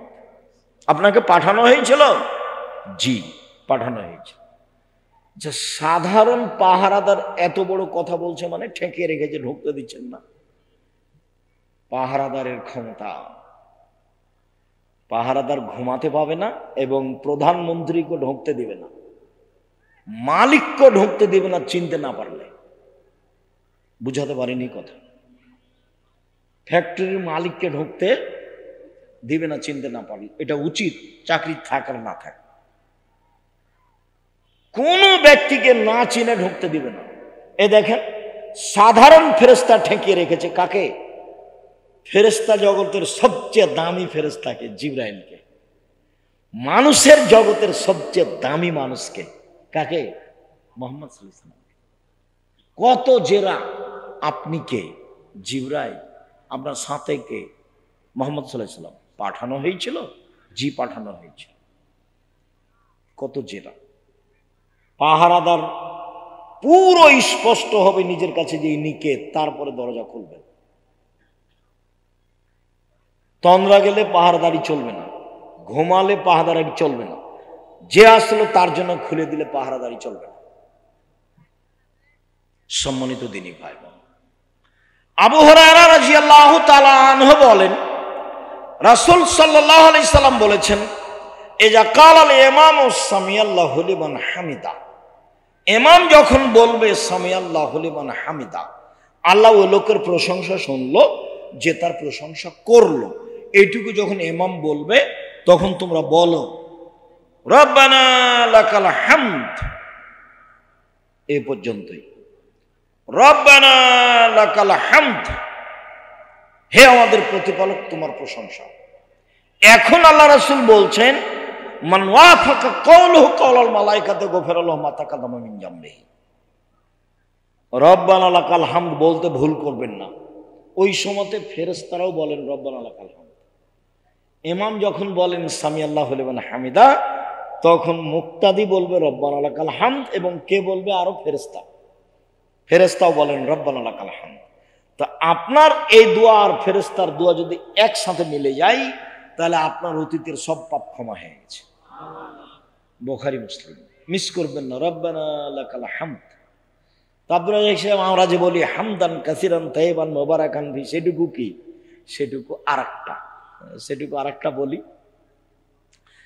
রাফি ইবনে খাদিজ বলছেন যে কুন্না নুসাল্লি ওয়ারান নবী সাল্লাল্লাহু আলাইহি ওয়াসাল্লাম, একদা আমরা রাসূলের পিছনে সালাত আদায় করছিলাম। হঠাৎ একটা লোক, যখন আল্লাহ রাসূল বললেন সামিআল্লাহু লিমান হামিদা, তো একটা লোক বলল রব্বানা লাকাল হামদ হামদান কাসিরান তাইয়িবান মুবারাকান ফি। ফালামা ইনসারাফা, আল্লাহ রাসূল সালাত শেষ করে বলছেন মানিল মুতাকাল্লাম, এই কে পরের শব্দগুলি বলল? কে বলল? একজন বলছেন আনা, আমি বলব। তখন আল্লাহ রাসূল বলছেন শোনো শোনো শোনো শোনো শোনো, বিজাতু সালাসিনা মালায়েকা ইয়াবতাদিরুনা হাইয়ুহুম ইয়াকতুবুনা, তোমার এই দুয়ার নেকিগুলি 39 জন ফেরেশতা লেখার জন্য তাড়াহুড়া লাগিয়ে দিয়েছে। 30-এর অধিক, 39 পর্যন্ত 39 জন ফেরেশতা তাড়াহুড়া লাগিয়ে দিয়েছে এটা লেখার জন্য নাকি। শুনুন, রব্বানা লাকাল হামদ হামদান কাসিরান তাইয়িবান মুবারাকান ফি বলা যায়, তবে জোরে বলতে হবে না। তো ইনি যে জোরে বলেছেন, এটা ছিল ব্যতিক্রম ঘটনা। সাহাবী এভাবে কেউ বলেননি, আগেও বলতেন না, পরেও বলেননি। কোনো দিন কোনো সাহাবী জোরে বলতেন না। সালাতের মধ্যে একটাই জায়গা জোরে, সেটা বলেন তো কোন জায়গা? আমিন। আর কোন জায়গা জোরে নেই। তো আমরা দুই সিজদার মাঝের দোয়া জোরে বলি কেন? সামিআল্লাহু লিমান হামিদার দোয়া জোরে বলি কেন? আয়াতের জব জোরে দি কেন? এক সময়ে ভারত, বাংলাদেশ, পাকিস্তানের নেতারা ছিল খ্রিস্টান, ইংরেজ, ওই ব্রিটিশ। তো ওরা বলেছিল যে মুসলমানদেরকে মুসলিম পার্সোনাল ল হিসাবে সবাইকে দিতে হবে কে কোন মাঝহাব মানে। ওরা জানতো যে এরা মাঝহাব মানে, 4 মাঝহাবের বাকি যারা আছে তাদেরকে ওরা হত্যা করবে, তারা হলো তাদের বিরোধী। তখন আহলে হাদিসেরা কার কাছে আশ্রয় নিয়েছিল? ইমাম শাফি। তখন পরিচয় দিয়েছিল বাগমারার মুসলমানেরা যে আমরা হলাম শাফি গোটা দেশে। তো ইমাম শাফির ফতোয়া হলে এগুলো জোরে বলা। তখন আমাদেরও কাজ কি হয়ে গেছে? এগুলো জোরে বলা। বোঝা যায়নি কথা? এই জন্য আমরা জোরে বলি, তাছাড়া এগুলো জোরে বলার প্রমাণ নেই। সম্মানিত দিনী ভাই বোন, রাসূল সাল্লাল্লাহু আলাইহি সাল্লাম রুকু থেকে উঠে বললেন সামি আল্লাহু লিমান হামিদা, মিলা সামাওয়াতি মিলাল আরজ, আকাশ পরিমাণ প্রশংসা, জমিন পরিমাণ প্রশংসা, ও মিলামা শাইতা মিন শাইইন বাদ, এরপরে তুমি যা চাও সে তোমার প্রশংসা। অন্য এক বর্ণনায় এসেছে রাসূল সাল্লাল্লাহু আলাইহি সাল্লাম বললেন মিলাল সামাওয়াতি মিলাল আরজ ও মিলামা বাইনাহুমা মিলামা শাইতা মিন শাইইন বাদ, এরপরে বললেন আহলাস সানায়ে, সত্যই তুমি প্রশংসার যোগ্য। আহাক্কু মা কালাল আব্দ, বান্দা যেটা বলেছে সেটা ঠিক বলেছে। অকুলুনা লাকা আব্দুন, সবাই তোমার আমরা দাস। তারপর বলতেন আল্লাহুম্মা লা মানিয়া লিমা আতাইতা, তুমি যাকে যা দিবে তাকে কেউ ঠেকাতে পারবে না। ওয়ালা মুতিয়া লিমা মানাতা, তুমি যাকে দিবে না সেটা কেউ দিতে পারে না। তুমি দিলে কেউ ঠেকাতে পারে না, তুমি যদি না দাও কেউ দিতে পারে না। ওয়ালা ইয়ানফাউ জাল জাদ মিনকাল জাদ, কোন বৃত্তশালীর টাকা পয়সা তোমার সামনে কোনো কাজে আসবে না, কোন বৃত্তশালীর টাকা পয়সা তোমার সামনে কোনো কাজে আসবে না। তারপরে সামি আল্লাহু লিমান হামিদা, রব্বানা লাকাল হামদ হামদান কাসিরান তাইয়িবান মুবারাকান ফি, মিলাস সামাওয়াতি মিলাল আরজ ওয়া মিলামা বাইনাহুমা মিলামা শাইতা মিন শাইইন বাদ, আহলাস সানাই ওয়াল মাজদ, আহাক্কু মা কালাল আব্দ ওয়া কুল্লুনা লাকা আব্দুন, আল্লাহুম্মা লা মানিয়া লিমা আতাইতা ওয়া লা মুতিয়া লিমা মানাতা ওয়া লা ইয়ানফাউ জাল জাদ মিনকাল জাদ। তাহলে তো এখন লম্বা সময় দাঁড়িয়ে থাকাই লাগছে। এতক্ষণ যদি ইমাম দাঁড়িয়ে থাকে তাহলে পিছের লোক কি বলবে? এখন মনে ভুলে গেছে, সিজদে মনে আর যাবে না, ভুলে গেছে। সম্মানিত দিনী ভাই বোন, আমি আলোচনা লম্বা না করে আপনাদের সাথে আমার আর একটু জরুরি কথা দু একটা আছে। সম্মানিত দিনী বোন, মহিলাদের ব্যাপারে বললে মহিলারা খুশি না আমরা খুশি? আপনারা আমার দিনী বোন আব্দুর রাজ্জাক সাহেব এসেছেন, কথা বলছেন নাকি? কথা বলিয়েন না, একটু ধৈর্য ধারণ করে থাকেন, কথা বলিয়েন না। আপনাকে আমি আসলে কি বলতে পারি, আমার একটা পরামর্শ নেন আগে, একটা পরামর্শ। সেটা হলে এই স্বামীর সংসারে 2টা কাজ করিয়েন না। 1, অভিমান করবেন না। 2, প্রতিবাদ করবেন না। সংসার করা যাক আর না যাক, যদি আপনি বুঝেন যে সংসার করা যাবে না, তো আপনি খোলা তালাক করে সংসার ছেড়ে দিতে পারেন, কোনো সমস্যা নেই। কাজীর কাছে গিয়ে খোলা তালাক করতে পারেন, চেয়ারম্যান মেম্বারের কাছে গিয়ে খোলা তালাক করতে পারেন। তবে যেহেতু সংসারে এসেছেন, 2টা জিনিস ছেড়ে সংসার করেন, শয়তান সুযোগ পাবে না। 1, অভিমান। অভিমান কি? ওই তো ওরা গেছিল এতে স্বপ্নপুরী, তুমি তো একদিন আমাকে স্বপ্নপুরী দেখতে নিয়ে গেলে না। সবাই খালি স্বপ্নপুরীর কথা বলে। তারপর প্রতিবেশী ধনী মানুষ বউকে নিয়ে কক্সবাজার গেছে, তুমি তখন ব্যবসা বাণিজ্য করো, টাকা পয়সা হয়েছে, তুমি একদিন আমাকে কক্সবাজারে ফিরিয়ে নিয়ে আসো, এর নাম অভিমান। এই ঈদে একটা তুমি আমাকে দামি শাড়ি দিবা, এর নাম অভিমান। একটা থেকে যদি 2টা অভিমান করেন, আর যদি স্বামী পূর্ণ না করতে পারে কোনো কারণে, তা আপনাকে শয়তান খালি সারাদিন বলবে হলো, দেখলি তোর স্বামী তোর কোনো কথা মানে না, দেখলি কোনোদিন মানেনি, একদিনও মানে না, কি করবি এখন কর যেটা পারিস, সকালে উঠে বল তো সংসারই করবো না, তুই আমাকে তালাক দিয়ে দে। এটা শিখালছে কে? শয়তান। আল্লাহ বলছেন যে এত তার পাওয়ার, এত তার ক্ষমতা, আর সে একদিন দুই দিন নয়, 1 মিনিট। শয়তানের ইতিহাসে গেলাম, 1 মিনিট, হাদিস, সহিহ হাদিস। আল্লাহ বলেন, এ শয়তান সরে যা, তোকে বললাম যে আদমকে সিজদা কর, তুই করলি না। তো বলছে আমি কেন করব, আমি আগুনের তৈরি, ও হলো মাটির তৈরি, আমি তাকে সিজদা করতে পারি না। বলে তুই সর এখান থেকে, তুই চলে যা। তো ইবলিস বলছে ঠিক আছে, আমি চলে যেতে রাজি, আমার একটা কথা শুনতে হবে। কি কথা? আমাকে কিয়ামত পর্যন্ত বেঁচে থাকার সুযোগ দিতে হবে, এটা হলো দাবি। তা আল্লাহ বললেন না যে তোকে দিব না, এই কথা বললেন না। তা আল্লাহ বললেন আচ্ছা ঠিক আছে, এলা ওয়াক্তি মালুম, একটা সময় পর্যন্ত দিলাম। দেওয়ার সময়তে আল্লাহ কিয়ামত পর্যন্ত বললেন না, বললেন যে এলা ওয়াক্তি মালুম, একটা সময় পর্যন্ত দিলাম। যেমন সুযোগ পেয়েছে তেমন বলছে। দেখেন বলার ঢং কেমন, রব্বি, হে আমার প্রতিপালক। কে বলছে বলেন তো? শয়তান। রব্বি, হে আমার প্রতিপালক, ওয়া ইজ্জাতিকা, তোমার সম্মানের কসম, লাউবিয়াল ইনসানা মাদামা তারহুম ফি আসাদিহিম, আদমের ছেলে মেয়েকে আমি ভুল পথে নিয়ে যাব, পাপ করাবো করাবো করাবো, ওর দেহে যতদিন শ্বাস আছে ও আমি তাকে পাপ করিয়েই ছাড়বো। আমি একাই জাহান্নামে যাব, ওকে আমি জাহান্নামে নিয়ে যাব, ও কেমনে জান্নাতে যায় তা দেখে ছেড়ে দেব। পৃথিবীতে সবচেয়ে রিক্সে আছে কে বলেন তো? ইবলিস। সবচেয়ে রিক্সে, 24 ঘন্টা আছে রিক্সের উপরে আছে। যে কোনো মূল্যে আপনাকে আর আমাকে কোথায় নিয়ে যাবে? জাহান্নামে নিয়ে যাবে। আমি আপনি তো কিছুক্ষণ ঘুমাই, আরাম করি, বুঝতে পারি না, ইবাদত করি, ভুলে থাকি, কিন্তু শয়তানের এরকম সুযোগ নাই। শয়তান সবসময় রেডি। অপরতে পৃথিবীতে রিক্সের উপরে বিপদে কেউ নেই। ও বলছে ওর দেহে, আদমের দেহে যতক্ষণ শ্বাস আছে আমি তাকে পাপী করবই। এই ছেলে, তোমাকে বলেছি বহুদিন, আবার বলি, তোমার বড় মোবাইলটাতে ল্যাংটা মেয়ে আছে, তুমি রাত 2টার দিকে এভাবে রেখেছো, 2 মিনিট পরে আবার হাত দিয়েছো। তোমার বান্ধবীর সাথে তুমি কথা বললে, 1 ঘন্টা বলেছো, দিয়ে মোবাইলটা বন্ধ করে রেখেছো, 30 সেকেন্ড পরে আবার কথা বলছো।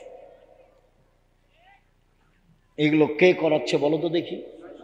শয়তান। কোরআন মাজিদে হাজারো জায়গাতে এসেছে, সব খারাপ কাজকেও ভালো করে দেখায়। খারাপ কাজকে কি করে দেখায়? ভালো করে দেখায়।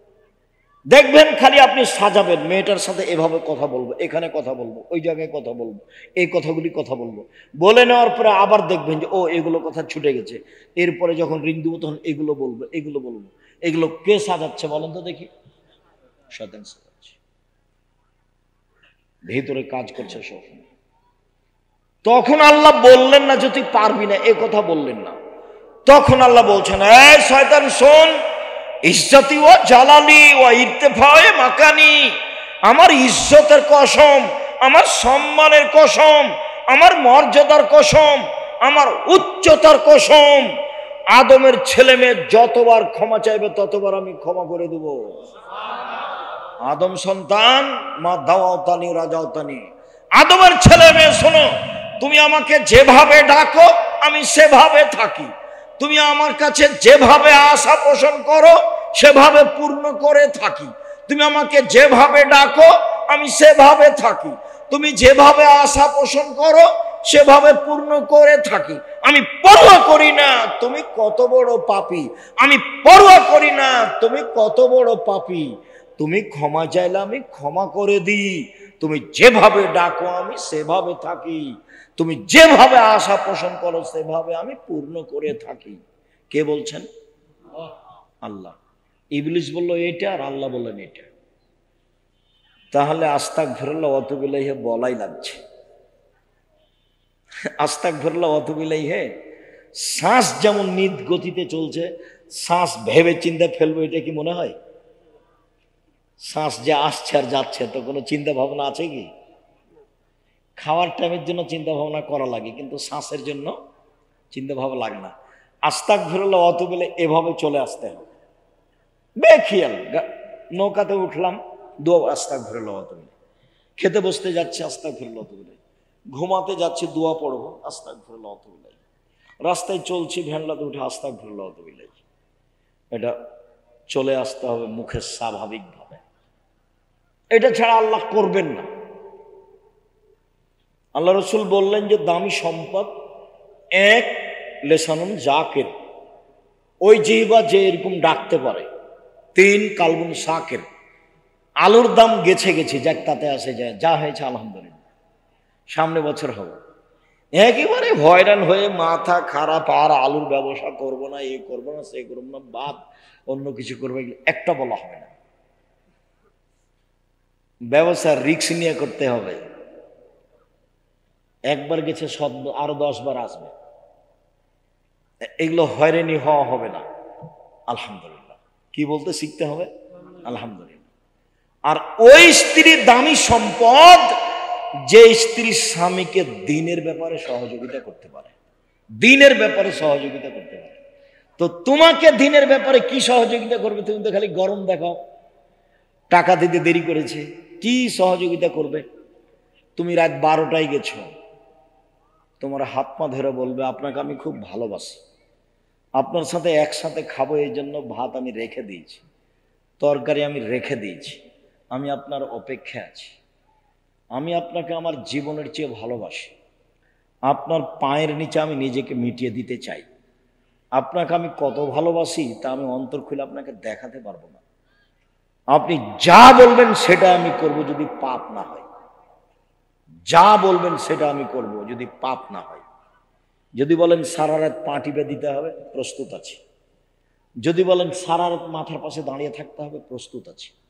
যা বলবেন তাই, যদি পাপ না হয়।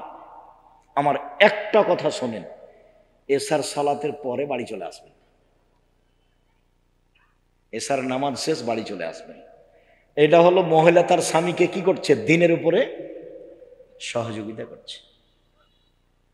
দুঃখিত, মিছিলে যায়েন না, অমুকের চরিত্র ফুলের মতো পবিত্র বলিয়েন না, কেননা আপনি তার চরিত্র সম্পর্কে জানেন না।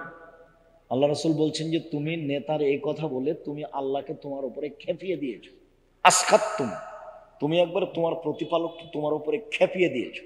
আমার একটা কথা শোনেন, এভাবে যায়েন না, দিনের উপরে সহযোগিতা।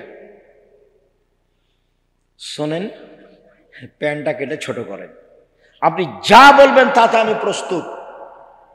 যদি বলেন যে আমার শাশুড়ির, আমার মায়ের, আমার শাশুড়ির কাপড় খেঁচে দিতে হবে, প্রস্তুত। পেশাব পায়খানা পরিষ্কার করে দিতে হবে, প্রস্তুত। রান্না করে দিতে হবে 3 বার আমার শাশুড়িকে, প্রস্তুত। যাহাই বলিবেন তাহাই করিব। আমার একটা কথা শোনেন, হারাম উপার্জন করিয়েন না, এই ডেস্টিনি এগুলো করিয়েন না, এনজিওতে যায়েন না। এই ছেলে 1 নম্বর উপার্জনের পথ কি? সহজ, দিনমজুরি। 2 চাকরি, যেন হালাল হয়। 3 জমি চাষ। 4 ব্যবসা। তো ব্যবসাকে তুমি ছোট করে দেখিও না, ব্যবসা চকলেট থেকে শুরু। আমি কিন্তু চকলেটের ব্যবসা করতে বলিনি, আমি যতবার বলেছি যে আপনারা চকলেটের ব্যবসা করেন, শ্বশুরের কাছে টাকা নিয়েন না, ততবার আমি বলেছি চকলেট মানে কম পয়সার ব্যবসা। চকলেট মানে কি? কম পয়সার ব্যবসা। লোন নিয়ে আপনি ব্যবসা করতে গেলেন কেন? যে চাঁপাইনবাবগঞ্জের ভাষাতে আমও গেছে, ছালাও গেছে, কাঁদতে কাঁদতে 2 চোখ গেছে। লোন মানে জীবন ধ্বংস হয়ে গেছে, লোন মানে আপনি চলে গেছেন জাহান্নামে, গেলে মরতে বাকি আছে।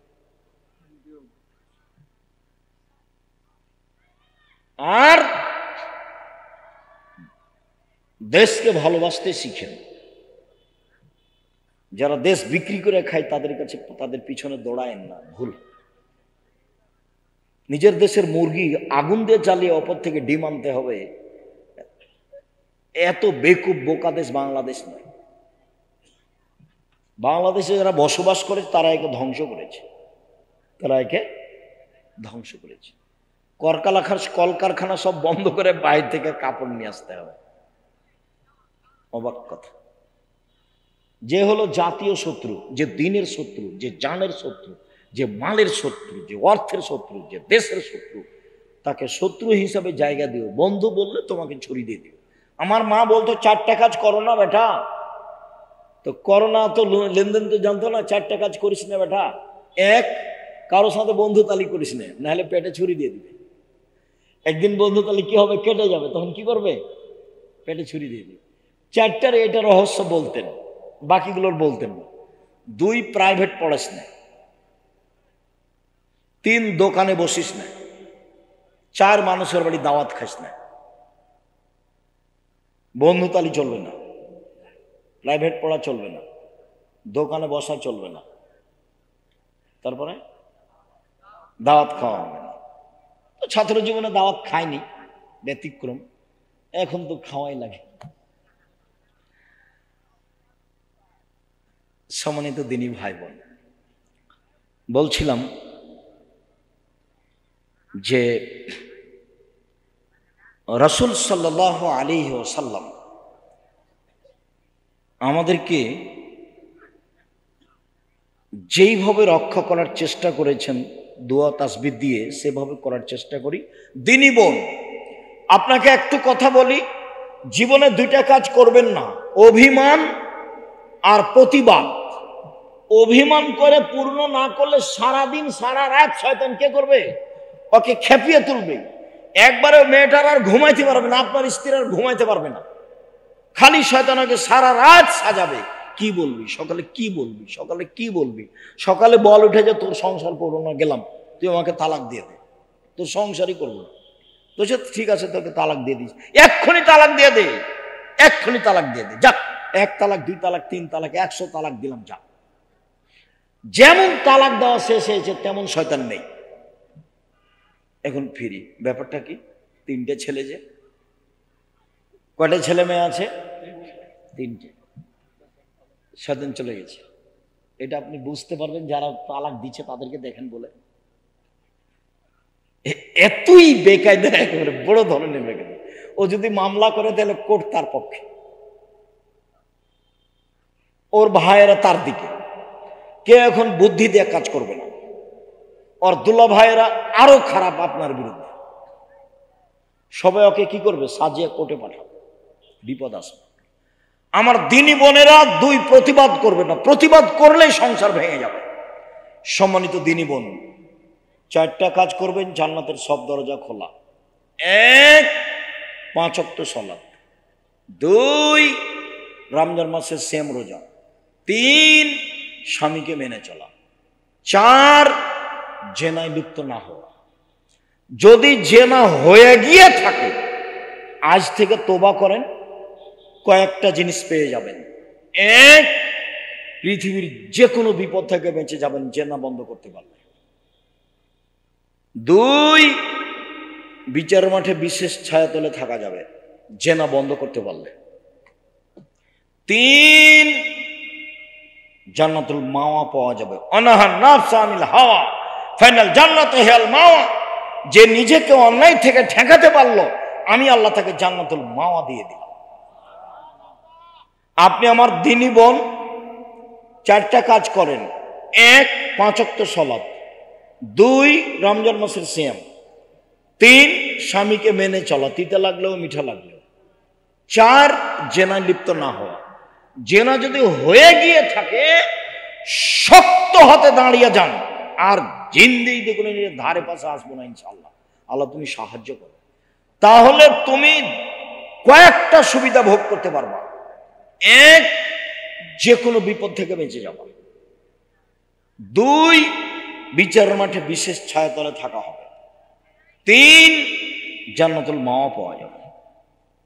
দিনী বোন শোনেন, রাসূল সাল্লাল্লাহু আলাইহি ওয়াসাল্লাম বলছেন যে কেউ যদি 2টা মেয়ের লালন পালন করে, 2টা মেয়ে, তাহলে সেই বাপ আর আমি জান্নাতে থাকবো একসাথে। 10টা ছেলে মেয়ে লালন পালন করলে, ছেলে লালন পালন করলে এই সুযোগ হবে না। মেয়েদের মান মর্যাদাই ভিন্ন। রাসূল সাল্লাল্লাহু আলাইহি ওয়াসাল্লাম বললেন যে নবী জান্নাতে যাবে, সিদ্দিক জান্নাতে যাবে, শহীদ জান্নাতে যাবে। ওই মহিলারা জান্নাতে যাবে যেই মহিলার আল আদুদ, স্বামীর সাথে ভালোবাসা প্রেম বিনিময়ে সবচেয়ে আগে। 2, আল অদুদ, বেশি বেশি সন্তান দিতে পারে। 3, স্বামী কোনো কারণে রাগ করলে হাত ধরে বলে যতক্ষণ পর্যন্ত আপনি খুশি না হবেন ততক্ষণ পর্যন্ত আমি কোনো কিছু খাবো না। সম্মানিত দিনী বোন, কিছু করার নেই, আল্লাহ রাসূল এভাবেই বলেছে। আপনি মহিলা মানুষ হিসেবে আল্লাহ রাসূল এইভাবে বলেছেন, আপনার মান মর্যাদা আল্লাহ রাসূল এইভাবে উল্লেখ করেছেন। শোনেন, 4টা কাজ করলে জান্নাতের সব দরজা খোলা, এরকম কোনো সুযোগ পুরুষের নেই। সিরিয়ালে আপনি আছেন জান্নাতি। 1 নবী, 2 শহীদ, 3 সিদ্দিক, 4 মহিলা। তো আমরা পড়লাম এর মধ্যে। শহীদ যে কে তাই তো বুঝতেই পারি না। দেখি অনেক শহীদ, শহীদ যে কে বুঝতে তো পারি না। 1 নবী, 2 শহীদ, 3 সিদ্দিক, 4 মহিলা। দেখেন আমরা তার মধ্যে পড়িনি। কোন মহিলা? যে মহিলা কোনো কারণে স্বামী রাগ করলে হাত ধরে বলে তুমি যতক্ষণ পর্যন্ত খুশি না হবে ততক্ষণ আমি কিছু খাবো না। কোন মহিলা? যে মহিলা বেশি বেশি সন্তান দিতে পারে। কোন মহিলা? যে মহিলা স্বামীর সাথে প্রেম প্রীতি ভালোবাসে একসাথে থাকে। এটা আল্লাহ রাসূল এভাবেই বলেছেন। আপনার কষ্ট নেওয়ার কিছু নেই, মন খারাপ করে কিছু করে লাভ নেই। আমি আপনার কাছাকাছি আছি একটু। রাসূল সাল্লাল্লাহু আলাইহি সাল্লাম বললেন, শোনো পৃথিবীর মানুষ, সবচেয়ে ভালো নারী খায়রুন নিসা, সবচেয়ে ভালো নারী 4টা গুণ আছে যার। 1, স্বামীর সাথে প্রেম বিনিময়ে ভালোবাসায় মুখ মিঠা করে কথা বলাতে আছে। 2, বেশি বেশি সন্তান দিতে পারে। 3, স্বামীকে সময়ে সান্ত্বনা দিতে পারে। 4, স্বামীর ব্যথা নিজে বুঝে, স্বামীর সমস্যা নিজে বুঝে। 1 মিনিট, দিনী বোন থামেন। কথা বলছো কেন? চুপ থাকো। দেখো তো তুমি স্বামীর কি উপকার করতে পারো। 1 মিনিট দেখো তো বুখারী মুসলিমের হাদিস। এই ছেলে, ঘুমাচ্ছ কেন? ঘুমাচ্ছ কেন? কি করেছো? জামিয়া সালাফে গেছিলে কালকে? সারা রাত জেগে থেকেছ? ভালো, যদি গিয়ে থাকো তো আলহামদুলিল্লাহ। আমিও তো জেগে থেকেছি। আমি আবার ক্লাস নিয়েছি 6 পিরিয়ড। আমি গাড়ি থেকে নেমে ক্লাসে ঢুকি, 6-7 পিরিয়ড পড়াই। আবার পড়িয়ে গাড়িতে উঠি, চলে যাই চট্টগ্রাম, সিলেট, আবার আসি। 90 সাল থেকে এভাবে আছি। আল্লাহ রহম করো। সম্মানিত দিনী ভাই বোন, বোন আপনি শোনেন, আপনাকে বলছি শোনেন। 1 মিনিট দেখাই। আল্লাহর নবী এসে বলছেন, খাদিজা শোনো, খাদিজা শোনো, খাসিদুল্লাহ নাফসি, আমি মনে হয় মরে যাব। খাদিজা, আমি মনে হয় মরে যাব, কম্বল দিয়ে আমাকে জড়িয়ে ধরো, কম্বল দিয়ে জড়িয়ে ধরো। তখন খাদিজা বলছেন, কাল্লা, প্রথম কথা কাল্লা, কখনো নহে, অসম্ভব, এটা হতে পারে না। কখনো নয়, অসম্ভব, এটা হতে পারে না। কেন? আল্লাহে, আল্লাহর কসম, আল্লাহে, আল্লাহর কসম, আল্লাহে, আল্লাহর কসম, লাইফজিক আল্লাহ, আল্লাহ আপনাকে অপমান করবেন না। আল্লাহ আপনাকে অপমান করবেন না। কেন? 1, তাসেলুর রাহেমা, আত্মীয়র সাথে সদাচরণ করেন আপনি। 2, তাহমালুল কাল্লা, অসহায় মানুষের বোঝা বহন করেন আপনি। 3, তাকসেবুল মাদুমা, যার কোনো পথঘাট নাই তাকে আপনি পথঘাট দেখিয়ে দেন। 4, তাকরিজ জাইফা, মেহমানকে খেতে দেন আপনি। 5, বিপদগ্রস্তকে খুঁজে খুঁজে উদ্ধার করার চেষ্টা করেন। 5টা কাজ আপনার। এই ছেলে, বহুবার বলেছি, বাপ মাকে বলে দিবা আমার কাছে খাবেন আপনি, আব্বা আমার কাছে খাবে, বোনেরা আমার কাছে খাবে, ভাগনারা আমার কাছে খাবে, ভাগ্নিরা আমার কাছে খাবে, আমার আব্বার যত আত্মীয় স্বজন আছে সব আমার কাছে খাবে, আমার মায়ের যত আত্মীয় স্বজন আছে সব আমার কাছে খাবে। তোমার ভাগনা ভাগ্নি আসলে তোমার মা একবারে মুখ খান চুপটি করে বসে থাকে, কি যে করি, কে যে খাওয়াবে, কোন বোঝে খাওয়াবে। তোমার মা কিন্তু তোমার ভাগনা ভাগ্নির উপরে তোমার ছেলের চেয়ে বেশি দুর্বল। এখন তোমার বউকে নিয়ে যদি তোমার মা ব্যস্ত থাকে তাহলে এটা কঠিন হয়ে গেল। তখন নিরুপায় হয়ে তোমার মা তোমার বাপকে বলে, কি করবে, যাই পারি কষ্ট করে রান্না বান্না করবো, জুদা হয়ে থাকো, ভিন্ন হয়ে থাকো, ছেলেদের সাথে হবে না। নিরুপায় হয়ে বলছে না মায়েরা? আর আমার মাকে আমি বলতাম কিছুদিন পর পরে বেটির বাড়ি যেতে চাইতো, ছি ছি ছি করেছেন কি আপনি, বেটির বাড়ি যাওয়া হবে না। বেটির বাড়ি গেলে সকালে যেতে হবে, বিকালে ফিরে আসতে হবে। কেন?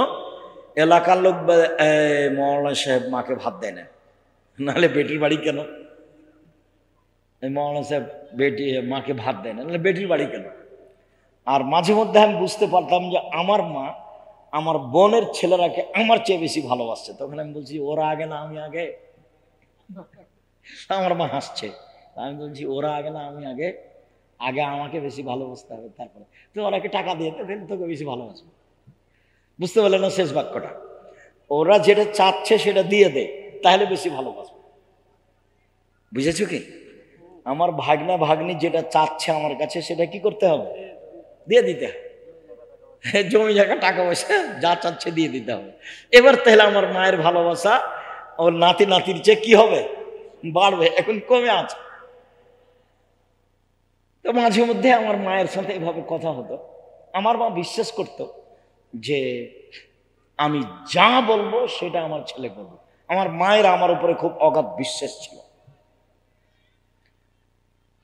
দুর্বল ধারণা ছিল না কোনো সময়। তো একটু টাকা পয়সা দিতে দেরি করলে তখন আমাকে বলতো, একটু ভারী ভাব দেখাতে, আমি কি ব্যাপার, আমি আগে না ওরা আগে, ওকে অত ভালোবাসেন কেন, ওদের টাকা দিয়ে দে তাহলে তোকে ভালোবাসবো বেশি। কতদিনের যে কথা আছে। আর কোনোদিন বাপ মায়ের সাথে একটু উঁচু নিচু করে কথা বলবেন না। আমার বাপ খালি বলেছিল, বেটা এই পাঞ্জাবিটা ভারী লাগে। তো আমি উত্তরে বলেছিলাম, বাপু পাঞ্জাবি কি ভারী হয়? আমি পরের দিন একটা চিকন হালকা কাপড়ের পাঞ্জাবি করে দিতে পারতাম, কিন্তু পাঞ্জাবি যে ভারী হয় এটা আমার কাছে ধরা পড়েনি। আমার আব্বার এই কথাটা আমার পূর্ণ হয়নি। আমার একটা কথা আমার হায়াত পর্যন্ত আমি ঢাকতে পারবো না। দুনিয়াতে ঢাকার কোনো পথ নেই আমার কাছে। আমার আব্বা কি বলেছিলেন, বেটা এই পাঞ্জাবিটা কি লাগছে? ভারী লাগছে। তা আমি উত্তরে বলেছিলাম, বাপু পাঞ্জাবি কি ভারী হয়? মানে পাঞ্জাবি ভারী হয় এটা আমার বুঝের বাহিরে। আমি তো এখন বুঝি যে পাঞ্জাবি ভারী লাগছে। আমাকে আব্দুল সামাদ সালাফি বলছেন, আল্লাহ মাগফিরাল্লাহু রাহমু, আব্দুর রাজ্জাক শীতের দিন এভাবে চলিও না, একটা গেঞ্জি আছে আর একটা পাঞ্জাবি আছে, আর যে তুমি কোনো কাপড় পরো না, এভাবে চলতে পারবা না, এভাবে বাঁচবা না, এভাবে আমাকে বলছেন আব্দুল সামাদ সালাফি। আর দুরুল হুদা আইয়ুবী নাম শুনেছেন কিনা আপনারা? ওই জি জি। তো দুরুল হুদা আইয়ুবী আমাকে বলছেন এভাবে, এ বেটা তুই দেখি বক্তব্যের আগেও কথা বলিস বেটা, পরেও কথা বলিস, মরবি বেটা মরবি, চুপ থাক চুপ থাক, আগেও ফল খাবি পরেও ফল খাবি বেটা। 65 বছর থেকে বক্তব্য দিচ্ছি। কত বছর থেকে? 65 বছর থেকে। কথা কম বলিস। মানে দেখে যে আমি সবসময়, মানুষ আমার সাথে থাকাই লেগে, তো মানুষ কথা বলে, তো আমি আর কি করি, মানুষের সাথে বলতেই থাকি। তো উনি যখন ঢুকলেন তখনও দেখছি কথা বলছি, বের হচ্ছেন তখনও দেখছেন কথা বলছি, যার কারণে এভাবে বলছি, কথা কম বলিস বেটা, চুপ থাকিস, মরবি রে বেটা মরবি, এভাবে চলে, এভাবেই বলছেন আমাকে।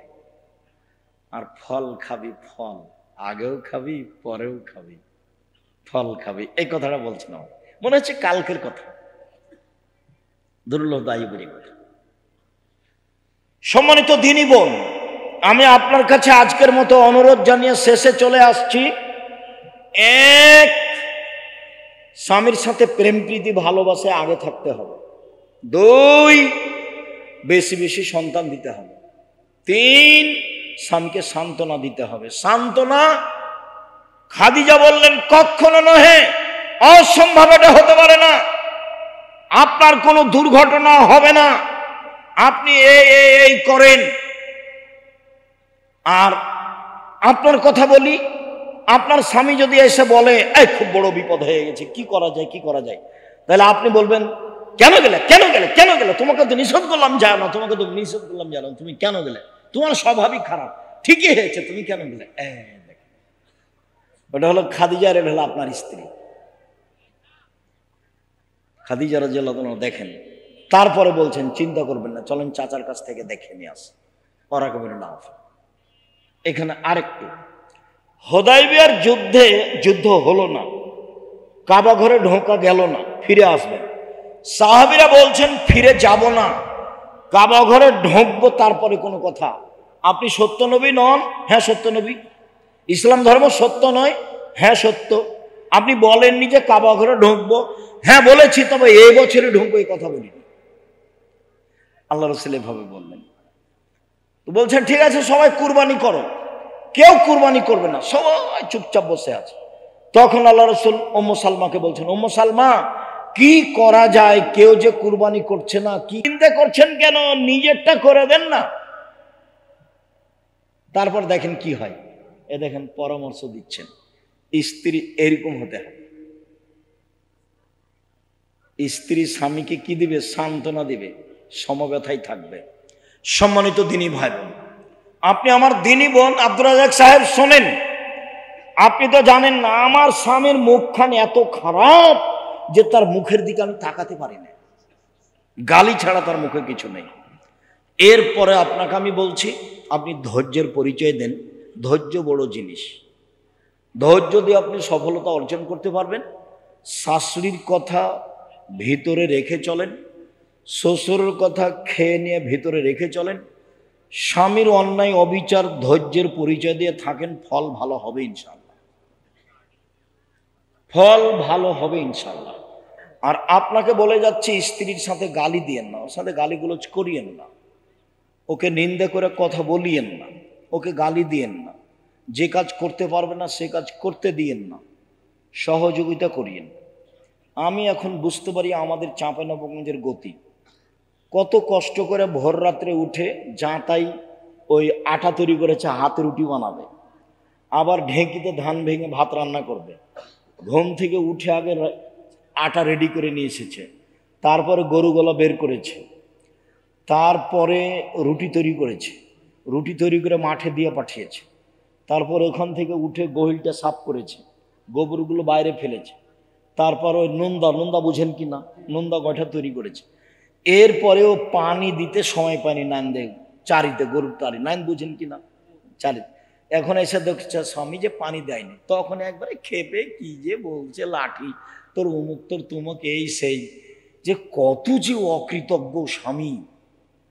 কোনোদিন তারা এগুলো কাজকে কাজই মনে করলো না, অথচ মহিলাটা ভোর রাত থেকে কাজ করছে, তার একটুকু কৃতজ্ঞতা প্রকাশ করলো না।